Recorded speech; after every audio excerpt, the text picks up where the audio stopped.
Good morning. Digestive system के अंतिम video पे हम हैं, योगिक प्रैक्टिस पे। योगा फॉर डाइजेस्टिव सिस्टम, कौन कौन से योग प्रैक्टिस हम करेंगे जिससे हमारा डाइजेशन जो है वेल हो सके, सही हो सके। इससे पहले हम डाइजेस्टिव सिस्टम का एनाटॉमी, फिजियोलॉजी, डाइजेस्टिव पार्टिकल्स के जो कंपोनेंट्स हैं या डाइजेस्टिव जो पार्टिकल्स हैं उनके बारे में हम पढ़ चुके हैं, और डाइजेस्टिव सिस्टम से रिलेटेड जो डिसऑर्डर्स हैं, जो मुख्य जो कॉमन डिसऑर्डर हैं, जो हर किसी को आमतौर पर होते रहते हैं, उन पर हम बात कर चुके हैं। आज हम बात करेंगे कि योग में कौन कौन से ऐसे कौन कौन से ऐसे आसन या कौन कौन से ऐसी प्रक्रियाएं हैं जिनसे जो हम अपने डाइजेस्टिव सिस्टम को अच्छा बना सकें, उन पे हम बात करेंगे। प्रैक्टिस हम अगले वीडियो में दिखाएंगे। अभी मैं सिर्फ समझा देता हूँ इनकी फिजियोलॉजी। तो इसमें जो है पहले मैं एक छोटा सा वो देना चाहूँगा। डायबिटीज़ आजकल एक कॉमन समस्या है और पाचन संबंधित ही है। इस पर मैं ज़्यादा डिटेल नहीं दे पाया, लेकिन हल्का सा मैं इसको बता देना चाहता हूँ डायबिटीज़ है क्या। तो डायबिटीज़ का सीधे मतलब है कि शुगर की अमाउंट जो है शरीर के अंदर बढ़ जाना। कार्बोहाइड्रेट जो है ग्लूकोज का जो डाइसेकेराइड है, शुगर उसको बोला जाता है। तो उनकी अमाउंट जो है शरीर के अंदर यानी हमारे ब्लड में शुगर की अमाउंट बढ़ जाना, उसको बोला जाता है डायबिटीज़, शुगर की बीमारी हो जाना। तो मैंने कहा था कि कार्बोहाइड्रेट हमारे लिए क्यों जरूरी है। कार्बोहाइड्रेट एनर्जी का सोर्स है बॉडी के अंदर। तो एनर्जी जनरेट करने के लिए जो है हमें कार्बोहाइड्रेट की जरूरत पड़ती है। लेकिन अब हम समझते हैं कि डायबिटीज़ होता कैसे। एक ग्लैंड है, एक एसेसरी ग्लैंड जिसको हम बोलते हैं पैंक्रियाज, अग्न्याशय। अग्न्याशय एक ग्लैंड है। इसके ये एकमात्र शरीर की ऐसी ग्लैंड है, ध्यान रखना, ये जो है पूछे जाते हैं। इसको एम्फीबियस ग्लैंड भी कहा जाता है। एम्फीबियस ग्लैंड यानी कि जिसमें दो नेचर रखती है, जो ग्लैंड जो दो प्रकार के नेचर रखती है उसको बोला जाता है एम्फीबियस। यानी एक्सोक्राइन, बाह्य स्रावी और अंतःस्रावी दोनों प्रकार का नेचर रखती है, उसका नाम है पैंक्रियास ग्लैंड, अग्न्याशय ग्लैंड, जो कि बाह्य स्रावी और अंतःस्रावी दोनों प्रकार। जबकि लीवर सिर्फ बाह्य स्रावी है, एक्सोक्राइन ग्लैंड है। ये पैंक्रियाज जो है अंतःस्रावी और बाह्य स्रावी दोनों प्रकार के काम करती है। ये पैंक्रियाज दो प्रकार की कोशिकाओं से मिल के बनी होती है। एक होती है alpha cells of Langerhans and second is beta cells of Langerhans. तो इसकी जो बीटा सेल्स ऑफ लैंगरहैंस हैं ये एंडोक्राइन की तरह कार्य करती हैं, यानी कि ये डक्टलेस ग्लैंड होती हैं। और जो अल्फा सेल्स हैं ये एक्सोक्राइन की तरह काम करती हैं, यानी कि डक्टनेस ग्लैंड है, यानी इनमें क्या होती है, नलियां होती हैं। और ये जो एक्सोक्राइन वाला जो हिस्सा है यानी कि अल्फा सेल्स, ये क्या करती है, एक एंजाइम का सिक्रेशन करती हैं। जबकि बीटा सेल्स जो है ये क्या करती हैं, हार्मोन्स का सिक्रेशन करती हैं। आपको पता होगा कि एंडोक्राइन ग्लैंड हार्मोन का सिक्रेशन करती हैं और एक्सोक्राइन ग्लैंड किसका, एंजाइम का सिक्रेशन करती हैं। तो अल्फा सेल्स यानी कि जो एंजाइम है वो ग्लूकागोन करके एक एंजाइम होता है, उसका सिक्रेशन करती हैं। और बीटा सेल्स जो है वो इंसुलिन नाम के हार्मोन्स का सिक्रेशन करती हैं। तो ये इतना तो हमको याद होना चाहिए। अब हम समझते हैं डायबिटीज़ क्या है। डायबिटीज़ होता क्या है कि ये जो कार्बोहाइड्रेट हम बाहर से लेते हैं, लगातार हम उसको लेते रहते हैं, तो बॉडी को जितनी आवश्यकता होती है उतनी वो यूज करती है। और जो बच जाता है, जितना कार्बोहाइड्रेट बच जाता है, उसको ग्लाइकोजन के रूप में जो है लीवर में स्टोर कर देता है। सिंपल सा प्रोसेस है कि जो कार्बोहाइड्रेट हमें चाहिए वो हमने ले लिया, वो हमारा यूटिलाइज हो गया, और जो बच गया वो ग्लाइकोजन के रूप में लीवर में जमा हो जाता है। और फिर जैसी जरूरत होती है वैसे वो फिर उसको जो है रिलीज कर लेता है, ग्लूकोज के रूप में उसको तोड़ देता है। ये है ग्लाइकोजन। ये ग्लाइकोजन जो है लीवर में जमा है। जैसे ही क्या होता है कि हम ज़्यादा वर्कआउट करते हैं तो उस स्थिति में ग्लाइकोजन क्या करता है, ये ग्लाइकोजन जो है ग्लूकोज में कन्वर्ट हो जाता है, ग्लूकोज में कन्वर्ट होता है और फिर जो है एनर्जी के रूप में प्रोड्यूस होता है। तो और अब इसमें देखिए क्या होता क्या है कि जैसे ही जो है हमारे शरीर में, हमारे ब्लड में ये ग्लाइकोजन रिलीज होकर ग्लूकोज बनाता है, और जैसे ही ग्लूकोज की अमाउंट ज़्यादा होती है शरीर में, यानी हमारा वर्कआउट कम, एनर्जी की जरूरत हमें कम है और ग्लूकोज बढ़ गया, तो वैसे ही हमारी जो बीटा सेल्स हैं वो इंसुलिन सिक्रेशन कर देती हैं। इंसुलिन क्या करता है, इस ग्लूकोज को वापस ग्लाइकोजन में कन्वर्ट कर देता है। ये एक टाइप का फीडबैक रिएक्शन इसको कहा जाता है कि भाई मैंने खा लिया कार्बोहाइड्रेट, मैंने ले लिया, मैं रन कर रहा था लगातार, तो जो कार्बोहाइड्रेट था वो खत्म हो गया, मेरे लीवर से तुरंत जो है वो ग्लाइकोजन से जो जमा हो चुका था वो ग्लूकोज के रूप में निकल गया। अब वो ग्लूकोज क्या कर रहा है, ग्लूकोज के रूप में निकल गया। अब जैसे ही मैंने रन कम कर दिया, मैंने जो है वर्कआउट कम कर दिया, तो वर्कआउट कम कर दिया तो ग्लूकोज की अमाउंट मेरे ब्लड में ज़्यादा हो गई। तो जैसे ही मेरे ब्लड में इसकी अमाउंट ज़्यादा हुई ग्लूकोज की, वैसे ही इंसुलिन सिक्रेशन हो गया और इंसुलिन ने क्या करा, इस ग्लूकोज को वापस ग्लाइकोजन में कन्वर्ट कर दिया। तो ये एक ऐसा प्रोसेस है, सामान्य सा प्रोसेस जिसमें होता है। लेकिन जो डायबिटिक होते हैं उनमें होता क्या है कि इंसुलिन का सिक्रेशन बंद हो जाता है। हमने कार्बोहाइड्रेट लिया तो वो जो है ग्लूकोज या ग्लाइकोजन में कन्वर्ट हो ही नहीं रहा, ये ब्लड में ही है। अब ब्लड में है तो ये फिर दिक्कत खड़ी कर दे रहा हमारे लिए। तो यहाँ पर जो है समस्या क्या हो जाती है कि जो बीटा सेल्स ऑफ लैंगरहैंस से पैंक्रियाज की वो डीएक्टिवेट हो जाती हैं, वो इंसुलिन सिक्रेशन नहीं कर पाती हैं, जिसके कारण जो है ग्लूकोज लगातार हमारे ब्लड में बना रहता है। और इससे अन्य बीमारियां भी जो है जो शुरू होने लगती हैं धीरे धीरे, क्योंकि मीठा शरीर में अगर ज़्यादा होगा तो इन्फेक्शन होने का ज़्यादा खतरा होने लगता है। तो ये डायबिटीज़ मैंने आपको बताया। अब हम बात करते हैं डाइजेस्टिव सिस्टम पे कौन कौन सी यौगिक प्रक्रियाएं, उसमें डायबिटीज़ भी इंक्लूड होगा। उनमें सबसे पहला अगर हम देखेंगे तो धोती एक प्रक्रिया है। धोती एक क्रिया है, घेरंड संहिता में इसका वर्णन है। धोती का दो प्रकार से होती है, दंड और वस्त्र धोती होती है। इसमें हम क्या करते हैं, जो वस्त्र धोती होती है एक लंबी सी फीतेनुमा एक वस्त्र हम लेते हैं, जिसको लगातार हम जो है माउथ से इनटेक करते हैं स्टमक में, और एक समय जल्दी जो है उसको जो है बाहर निकाल देते हैं। तो हमारे जो स्टमक में जितना भी जो मल जमा हो जाता है, जो स्पाज्म जमा हो जाता है, वो क्या होता है इस धोती के साथ क्या होता है बाहर निकल जाता है। तो ये होता है धोती।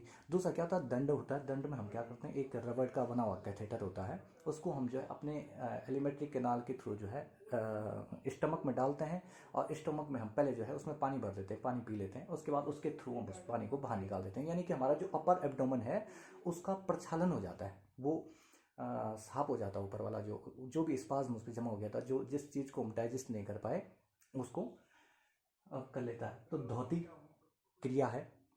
उसके बाद एक क्रिया है नौली। नौली या लौली किसको कहा जाता है, आपने देखा होगा रामदेव जी बहुत ज़्यादा इसको करते हैं।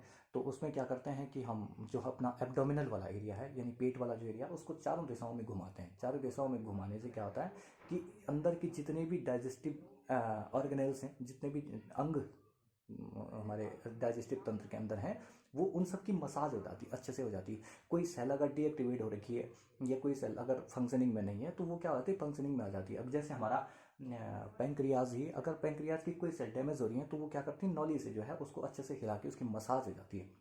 और आप देखेंगे जब भी किसी चीज़ की मसाज होती है तो वो क्या होता है, एक्टिवेट हो जाता है। तो नौली करने से हमारे पेट के अंदर जितने भी छोटे छोटे ऑर्गन हैं, जितने भी छोटे छोटे ग्लैंड्स हैं, जितने भी छोटे छोटे जो भी चीज़ें हैं, वो सारी क्या हो जाती है, इन सबकी मसाज हो जाती है, अच्छे से मसाज होती है। तो उसके कारण वो अपनी प्रॉपर फंक्शनिंग में आ जाती है, चाहे वो लीवर है, चाहे वो पैंक्रियाज है, चाहे वो इंटेस्टाइन है, चाहे वो अन्य कोई भी ऑर्गन है, चाहे वो किडनी, इसका तो किडनी भी अच्छा रोल है। तो ये सारे क्या करते हैं, नौली के द्वारा जो है हम पूरे पेट को अच्छे से घुमाते हैं, तो उससे जो है अंदर के जो ऑर्गन्स हैं उनकी मसाज हो जाती है, और मसाज होने से उनकी वो जो है एक्टिवेट हो जाता है नौली।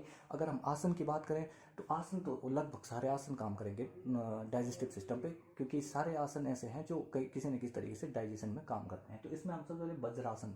वज्रासन हम क्या करते हैं, दोनों घुटनों को बेंड करके उनके ऊपर इस तरीके से बैठ जाते हैं। तो इसको बोला एकमात्र ऐसा आसन है जिसको खाने के बाद आप कर सकते हैं। खाना खाने के बाद आप कुछ देर वज्रासन में बैठेंगे तो और अपना पूरा शरीर सीधा रखेंगे, तो आपके वज्रासन करने से जो आपके रेक्टल जो मसल्स हैं, आपकी जो रेक्टस की जो मसल्स हैं, आपकी एब्डोमेन की जो मसल्स हैं, वो मसल्स क्या हो जाएंगी, स्ट्रांग हो जाएंगी, और अच्छे से उसमें जो है डाइजेशन कर पाएंगे। अच्छे से जो एंजाइम का सिक्रेशन है वो हो पाएगा। पेप्सिन, टेनिन या जितने भी प्रकार के जो एंजाइम है उनका सिक्रेशन वज्रासन के द्वारा बढ़ जाता है। एकमात्र आसन है जिसको आप भोजन के बाद कर सकते हैं। इसके बाद है मंडूकासन। मंडूकासन में हम क्या करते हैं कि दोनों हाथों की मुट्ठियाँ लगाकर अपने नाभि के दोनों आसपास लगाते हैं और वज्रासन में ही बैठे रहते हैं, और उसके बाद स्लोली हम सांस छोड़ते हुए आगे जाते हैं। आगे जाते हैं तो हमारा जब हम दोनों हाथों से यहाँ दबा के रखते हैं तो हमारा जो है पूरा एब्डोमेन वाला जो एरिया है, यानी कि जो इंटेस्टाइन और जहाँ भी जो हमारा पेट वाला नाभि क्षेत्र जो है वो दब जाता है। और दबने के बाद जब हम स्लोली फिर ऊपर आते हैं, हम उसको छोड़ते हैं, तो उससे क्या होता है, हमारा जो ब्लड फ्लो होता है, ब्लड फ्लो इंक्रीज हो जाता है। चाहे हमारे लीवर हो, चाहे हमारी पैंक्रियाज हो, चाहे अन्य कोई भी ऑर्गेनल्स जो हमारे पेट वाले क्षेत्र में हैं, उनमें ब्लड का फ्लो इंक्रीज हो जाता है। और ब्लड का फ्लो इंक्रीज होने का मतलब होता है कि वहाँ पर जो है एनर्जी का जो, यानी कि ऑक्सीजन जो ज़्यादा अमाउंट में पहुँचेगा, जो फूड मटेरियल हैं वो ज़्यादा अमाउंट पहुँचेंगे, तो वो ज़्यादा एक्टिवेट हो पाएंगे और ज़्यादा से ज़्यादा अपना कार्य जो है सुचारू रूप से कर पाएंगे। तो हो गया वज्रासन, हो गया मंडूकासन। पवन मुक्तासन जो है पवन मुक्तासन बहुत अच्छी सीरीज़ है डाइजेशन के लिए। इसमें हम क्या करते हैं कि पीठ के बल लेट जाते हैं, पीठ के बल लेटने के बाद अपने दोनों पैरों को राइज करके फिर उन दोनों को मोड़ के और हाथों से इस तरीके से इस पूरे घुटनों को जो है अपनी छाती पे लगा देते हैं।